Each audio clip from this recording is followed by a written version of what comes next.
시편 75편 1절에서 10절입니다. 키워드는 하나님의 바른 심판, 바른 하나님을 믿는 자, 의로운 삶의 기초입니다.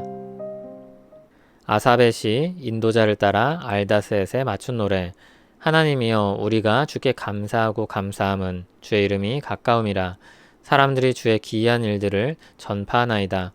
주의 말씀이 내가 정한 기약이 이르면 내가 바르게 심판하리니 땅의 기둥은 내가 세웠거니와 땅과 그 모든 주민이 소멸되리라 하시도다. 셀라. 내가 오만한 자들에게 오만하게 행하지 말라 하며 악인들에게 뿔을 들지 말라 하였노니 너희 뿔을 높이 들지 말며 교만한 목으로 말하지 말지어다.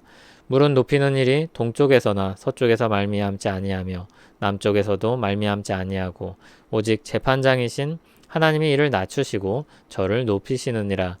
여호와의 손에 잔이 있어 술거품이 일어나는도다. 속에 섞은 것이 가득한 그 잔을 하나님이 쏟아내시나니 실로 그 찌꺼기까지도 땅의 모든 악인이 기울여 마시리로다. 나는 야곱의 하나님을 영원히 선포하며 찬양하며 또 악인들의 뿔을 다 베고 의인의 뿔은 높이 들리로다. 아멘. 시편 75편도 아삽의 시입니다. 아삽은 당대에 아주 뛰어난 음악가였습니다. 다윗에 의해 그가 세워지고 성전의 찬양대를 이끄는 일을 맡습니다. 그는 여러 찬양시를 써서 주님의 백성들이 함께 노래할 수 있도록 했습니다.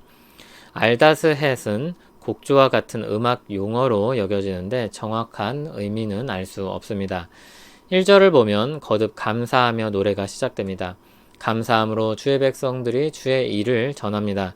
그렇게 찬송하는 이유가 무엇입니까? 2절을 보면 하나님이 정한 기약이 이르면 바르게 심판하시겠다고 말씀하셨기 때문입니다. 하나님의 때에 공정하게 판단하시겠다고 하셨습니다.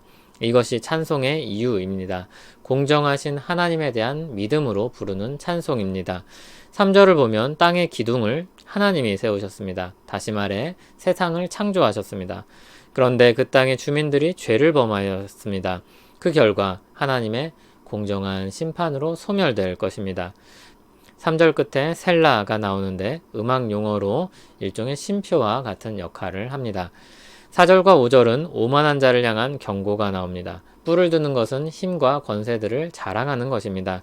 자신을 높이는 것입니다. 그렇게 하지 말아야 할 것은 높이는 일은 하나님께 속한 것이기 때문입니다. 6절에 동쪽이나 서쪽이나 남쪽에서 높이는 일이 없다고 했는데 해가 뜨고 지는 곳도 또 광야의 높은 산들도 그러한 권한을 가지고 있지 않은 것입니다. 그것은 오직 재판장이신 하나님께만 있는 것입니다. 8절에 여호와의 손에 잔이 있다고 묘사합니다. 그 잔은 하나님의 진노로 거품이 일어나고 있습니다. 그것을 쏟으실 때 악인은 그 심판을 피할 길이 없습니다. 그 잔을 반드시 다 마셔야 할 것입니다. 하나님의 정의에 대한 확신을 가진 시인과 백성들은 야곱의 하나님을 영원히 선포하며 찬양합니다. 야곱에게 은혜를 베푸시고 언약을 맺으시며 이스라엘이라는 이름을 주시고 큰 민족을 이루게 하신 하나님입니다. 그 하나님을 향한 믿음이 있으니 악인의 뿔을 다 베어버리고 의인의 뿔이 높이 들릴 것을 바라고 노래할 수 있습니다. 이 노래는 아주 현실적인 믿음의 고백입니다. 악인의 파멸과 의인의 들림을 기대하는 사람들은 어떤 현실을 바라보고 있겠습니까? 그렇지 않은 현실을 바라보고 있을 것입니다. 그럼에도 어떤 믿음이 있습니까? 공정하신 하나님이 말씀하신 것처럼 때가 이르면 심판하실 것을 믿습니다. 이 믿음을 가진 자는 하나님을 노래하면서 심판의 날이 올 것을 고대합니다. 그리고 그날을 바라보면서 오늘의 삶에서는 오만함이 허망하다는 것을 알고 그것을 버리며 살게 됩니다. 장차 공의로 심판하실 것을 아는 자이기에 오늘 겸손하게 의를 추구하며 사는 것입니다. 예수님을 믿고 구원받은 사람이 의롭게 살아야 하는 이유는 하나님에 대한 믿음을 가지고 있기 때문입니다.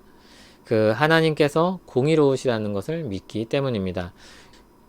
의롭게 살아서 그 공로로 구원을 얻는 것이 아니라 공정하신 하나님을 믿기 때문에 의롭게 사는 것입니다.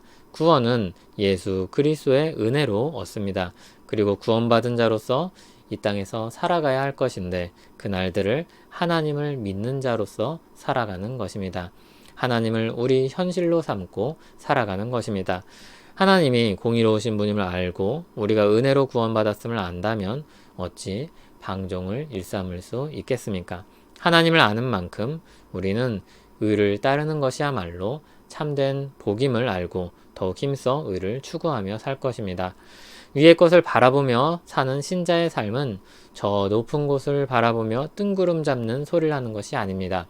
하나님의 기준을 나의 기준으로 삼아서 더욱 이 땅에서 의를 추구하면서 살아가는 것입니다.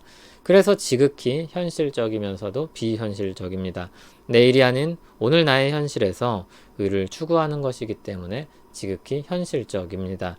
그러나 이 땅에서 하나님의 의는 너무나도 멀리 있는 것처럼 보일 수 있기 때문에 지극히 비현실적입니다. 그럼에도 하나님에 대한 믿음을 가진 사람들은 그 의를 포기할 수 없는 것입니다. 이 날들이 지나고 주님의 때가 되면 공정하게 심판하실 것을 믿기 때문입니다. 그러므로 신자는 우리 눈앞의 현실이 그렇지 않더라도 믿음으로 이 시편 75편과 같은 노래를 부르면서 살아가는 것입니다. 의로우신 하나님의 통치를 믿습니다. 하나님의 때에 결국 모든 악이 하나님 앞에 심판받게 될 것을 믿습니다. 그럼에도 예수 그리스도 안에서 우리는 은총을 입어 의로운 자로 여김을 받게 될 것을 또한 믿습니다. 그 은혜를 받았으니 믿음으로 정직하고 성실하게 살기 원합니다. 그런 우리 삶이 열매 맺게 하옵소서. 예수님 이름으로 기도합니다. 아멘.